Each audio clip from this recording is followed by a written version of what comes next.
Hello everyone, how you doing? Hope you're having a great day so far. Welcome to another video. This is the Demoscene report for the 18th of September 2024.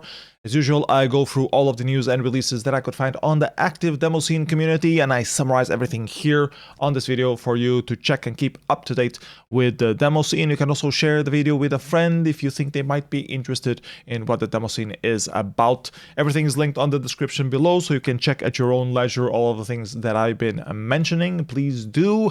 And yeah, I hope you enjoyed this video. There are quite a different number of news that came out on this particular week, so let's get right into it. Starting off with a text art competition that I somehow missed to announce the results of. The Blender competition happens every 3 months, I believe. This was the July's edition, and I somehow missed it.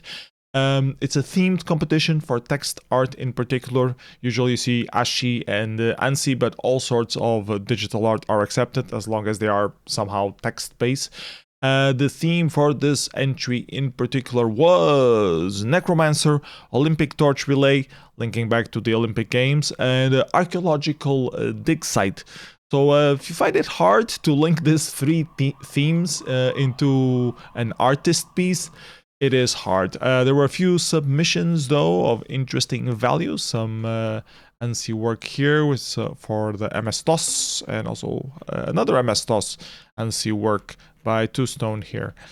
So yeah, not that many entries on this this edition of the Blender competition, but if you like making text art, do keep up to date with them and try to catch the next one, which should be in a month, I would guess. So yeah. Next up on the menu of new releases, BassoonTracker 0.5 got released by Ceefax. It's a tracker that allows you to track music inside, working inside a browser in particular. That's the peculiarity of this tracker in particular. Remade from scratch, but being accurate with re-implementations of mod and XM replay. It supports both mod and XM, so multiple channels allowed. And yeah, you can also have some playlists in there, so you can use it. You can also use it as a player in the browser, track the music. So very convenient.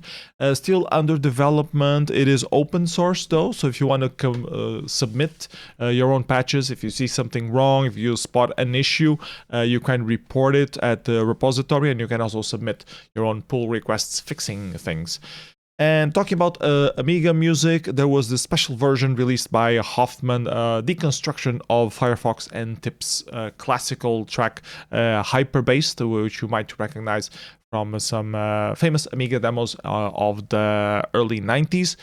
And yeah, he made this special version, quite a banger, and I think he used it on his Xenium's set as well, playing two Amigas. Talking about classics, we have Second Reality, but this time ported for the X16, this new machine based on a Commodore. It's like a Commodore 64, but on steroids, changing a few things, what the Commodore 64 could have evolved into. It's been in development for quite a while, and they recently ported Second Reality to it to show the full capability of the machine. So if you like retro hardware or new retro hardware, not sure how to call this one, check out Second Reality X16 by Team FX. I saw this very interesting post from Leonard talking about his 4K entry for the Silly Venture Summer Edition. He talks all about the different tricks that he did. Using big sprites, using some effects on the background, some Bob trickery, and Leonard is quite an expert on the Atari ST. He broke several records throughout the year, so very cool read, and definitely recommend you checking it out if you like Atari ST technological programming stuff. Ericade were live at Pagadata and did some radio shows based out of that. There are 2 whole episodes there, so if you would like to hear some Demoscene music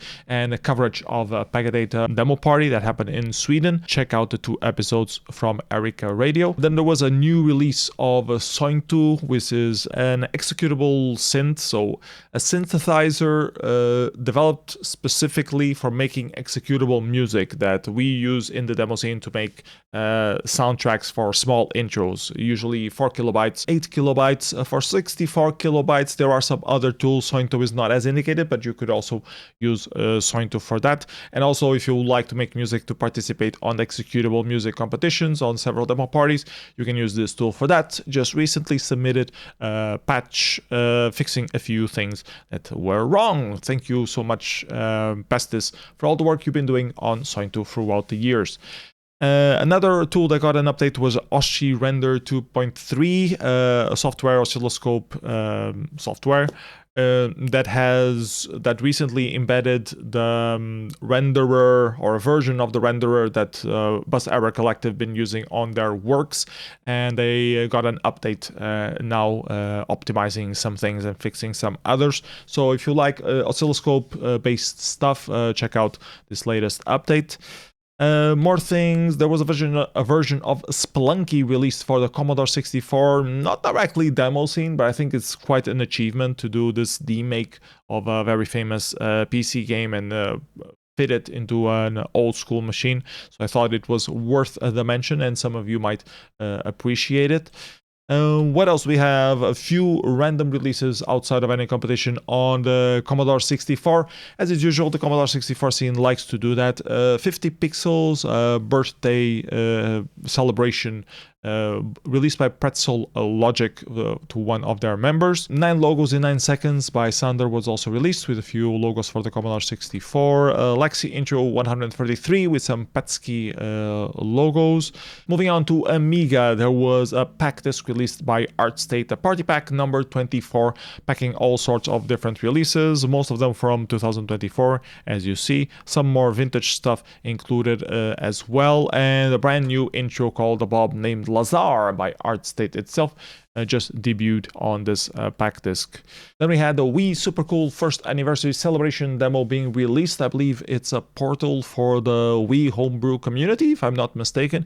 Didn't really follow up the link, I just saw the demo being released. I do have a Wii though, so I will try to play this demo eventually in there. What else? There were a couple of demo reports or party reports from the Xenium demo party that took place in Poland a couple of weeks ago. There was one by Easy Rider of TRSI, mostly just video footage of the different highlights of the party. Really cool to get an overview of the party atmosphere, and Xenium really seems like a cool party, and I'm interested in visiting it next year. So it's definitely on my to-visit calendar. There was also another party report by Nick Gothic, who also known as clownboss in the Demoscene. They've been visiting a function regularly, which was in Hungary. There was no function in Hungary this year, so they decided to go to Xenium demo party instead with their group Aberration Creations. And yeah, very cool party report. Not just written, but there's also a video thing that you can hear of Nick talking about the different occurrences that happened in the party and their thoughts on it. So really cool to check out.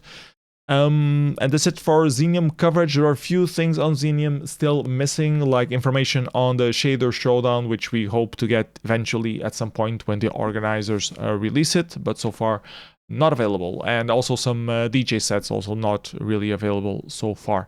Moving on to the ZX Spectrum Demoscene, just a few days ago, Serzhsoft released this new release called Binko 128. It's actually an optimized version of an effect released at Xenium by Tigris. So he saw the 256-byte version of this effect and he thought, I can do that in half the size. So he optimized the hell out of it and did this. So really cool to see some people challenging themselves and optimizing code effects. Talking about optimizations, I found this really cool video by this game developer focusing on Nintendo 64 mods and things. and he did a video debugging Mario 64 and reverting some of the optimizations that Mario 64 has that actually makes Super Mario 64 slower. So really interesting video to see, especially if you like optimizing or if you're interested in learning more about how to optimize your code for stuff. Sometimes not optimizing things is valuable, and it's especially valuable that you have metrics, way to measure the optimization that you're gaining directly. When you don't have it, sometimes you're optimizing and you end up being in a worse state. So yeah, really cool video, very interesting to check out, especially if you are like computer programming and would like to optimize performance for stuff, for consoles and for PC as well. It's also applicable. More things. I found this video by AmigaBill. He does the weekly Commodore Amiga news. A few interesting things there. The more interesting of them were the RGB to HDMI chip that was released for the Amiga 500. Allows you to get HDMI output on the Amiga. But a few other news that he covers as well. So check out his show, I guess, podcast, regular broadcast. More things that came out just yesterday. This video at VCF Midwest had a talk by an emulator creator that was investigating Area 5150, demo made for the 8088 computers, that really abuses different tricks on things, and he really does a deep dive on how these tricks work, how they're not supposed to work, and how these tricks broke his emulator, and he had to, you know, spend a lot of time debugging stuff to make the emulator work with this. So really gives you a lot of insight into what was going on behind the scenes on the demo and why it's such a technical feat to do such a demo. It was already released 2 years ago at Evoke. I was there live. I even saw it live. I chatted with Trickster and CRTC people about it. So really cool demo, and nice that had this talk going through the different parts. I think they had already written a how-to explanation of the different effects, but nice to see it on the on a talk nonetheless. What else did we have? There was this homemade documentary talking about Ceefax, the teletext service that existed for the BBC in the old days. They talk about the teletext service, how it came to be, the relevance that it had, the impact that it had on society, how it went taken offline because of digitalization of TV, and how it was brought back by a few people, and how the interest still remains in doing artwork for this very specific format. So a nice little documentary for you to see here. It was originally made in a podcast version, I believe, and this is like the video version where they got video segments to correspond to what they're talking about. So yeah, cool stuff to check out. Then last but not least, I wanted to talk about the Skrolli Party 2024 that just took place a couple of days ago, this past weekend in Hämeenlinna in Finland. It's organized by the crew behind the Skrolli magazine that it's released mostly in Finnish. All things about computer related and geek culture and retro computing. So it's a magazine about computers pretty much. And they organize this party every single year. Last year they had already organized it and had some interesting releases overall. So this year I was following it a bit more attentively. I tried to catch the remainder of the live stream. They don't have that many competitions, but all of them were quite decent. So they had a fast photo competition where they have a theme to make photos about this character, which I believe was the mascot of the magazine, and still is. And you can see a few photos that were taken mostly at the party place. I assume this was a fast competition because it says fast photo, so you had like 24 hours to take a photo and submit. So from the point where the theme was revealed to actually submitting something. And the winner was Excursion by Anarwed, that you can see here with the little umbrella going for some sightseeing.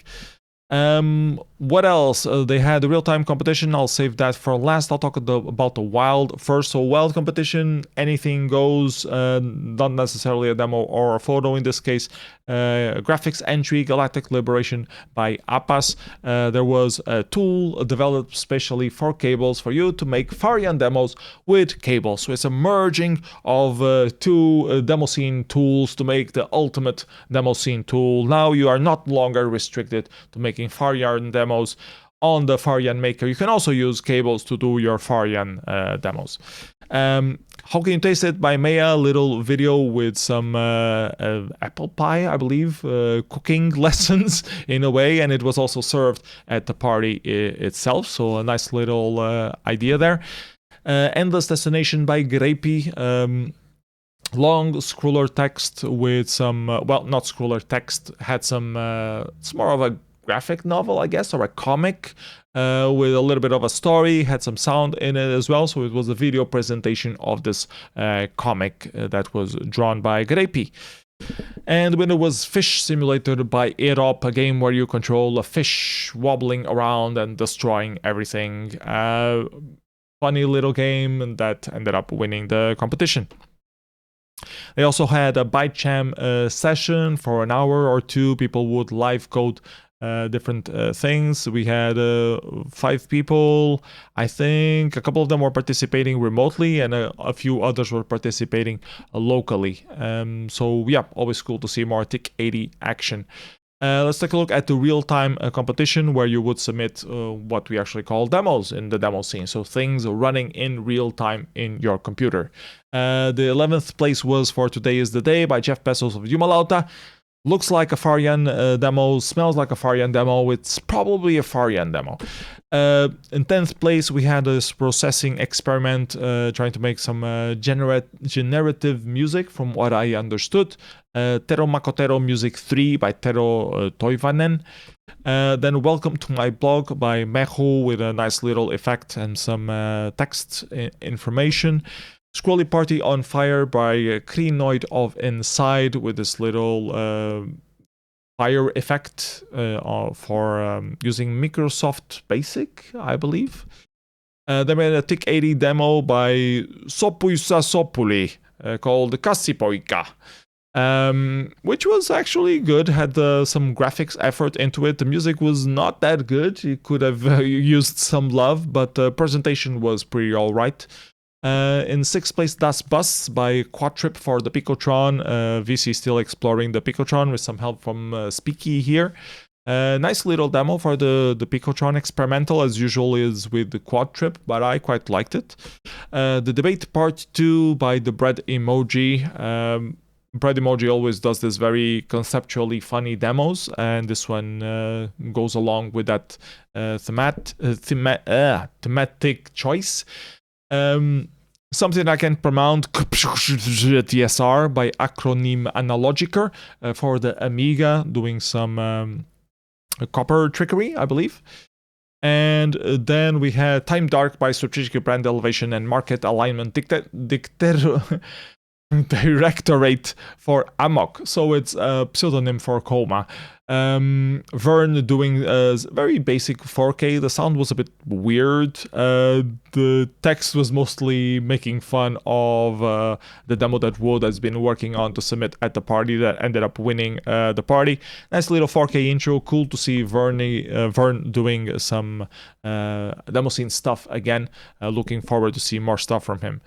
Then we had A Care for Summer's End by Marmot for the Nintendo Wii. Some cool Nintendo Wii effort with some a lot of hand-drawn art in it and some 3D elements as well, and very good music. And then we had the winner, Fast Forward by Doomsday featuring Turbo Knight doing the music there. A demo that was, from what I understood, trying to get the concept of boasting about the Demoscene being very good, and which was a bit of a sentiment that used to be prevalent in the 90s, and making that kind of demo but pumped up to the next level with high quality visuals. The visuals were made with Notch, as was common from the previous Doomsday production. And the effects were mostly good, interesting. They had some like aesthetic elements, like you see those crosses and the dots. It makes for a nice aesthetic thing. It connects well with the font of the text that was used, but the content itself felt too cheesy and cringe for me particularly. I get what they were trying to build. I don't think they really landed it because they went like over the top on some elements. Especially the acid music was being too, I don't know. Maybe I'm too old for acid. I never really liked acid music to begin with. Acid trance kind of sound on demos. The only demo that I can remember ever liking it was Electronics by Doomsday in particular. And this felt like a worse version of it, like more cheese, not really impactful in that regard. And the text was trying to, shape like Demoscene is trying very hard to do, like ride the wave of technology and be the best and take the maximum from the machine. But at the same time, it's like it's not following up. It's very cringe. It's too much text, saying things that are like too long to read, just distracts mostly from what's happening on screen. So I think this was a case where less would be more, and you would try to think a bit better on what you want to write. It even felt like it was AI generated, like it just rambled so incoherently about the specific topic that it didn't feel like coherent at all. And some of them made their way into the soundtrack itself. They even made the soundtrack even more cheesy, so it didn't make it for me. I get what they were trying to do, I get the aim result, but I don't think they really landed it, at least not for me. But I'm sure a lot of other people in the demo scene and outside the demo scene will find it an interesting demo, technically impressive on what you can do visually in real time in the machine, and even funny in some ways with the scene poetry that it's not that much common nowadays in the demo scene, for a good reason, because a lot of people would make fun of scene poetry in the 90s demos that existed there. So yeah, you need to be careful with scene poetry, and I think they weren't that very careful here. Maybe on purpose, maybe that was the point, to make it extra cheesy. I don't know. Anyways, those were my thoughts on the demo. Please check it yourself and have your own opinion on it. Either way, good work, worthwhile winner of the competition in my humble opinion.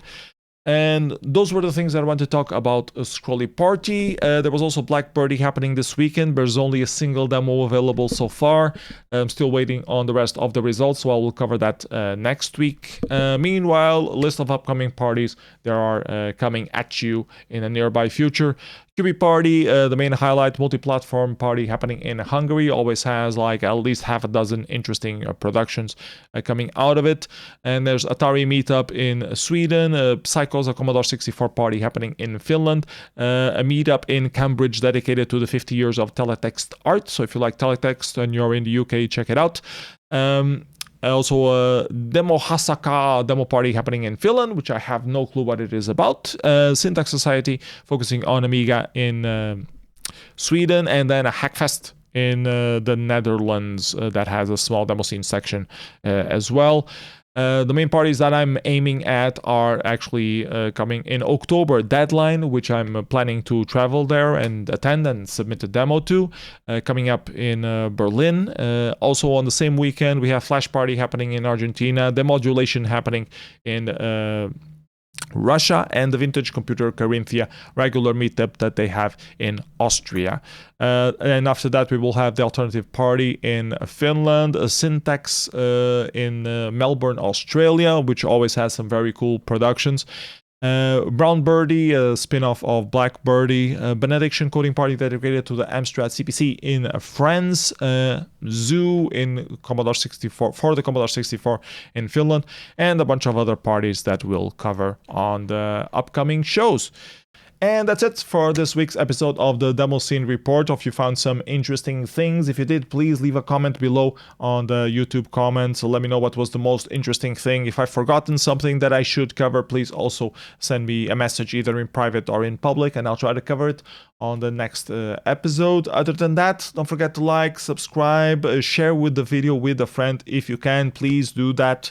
If they are interested in the demo scene, please do that. And you can also send me some money, because I could always use some money. Patreon.com/psenough. Wherever you're willing to donate will go to pay hardware to keep this stream alive, pay my bills that I need to keep the internet and electricity going, and also help me cover the expenses of any demo parties that I might be traveling in the near future, like Deadline coming up in October. Don't forget to plan your trip to Inertia Demo Party at the end of December as well, 6 to 8 of December, at the end of the year, I meant to say. So yeah, I'm organizing that as well, and I hope to see you there. So bye bye everybody, have a great day.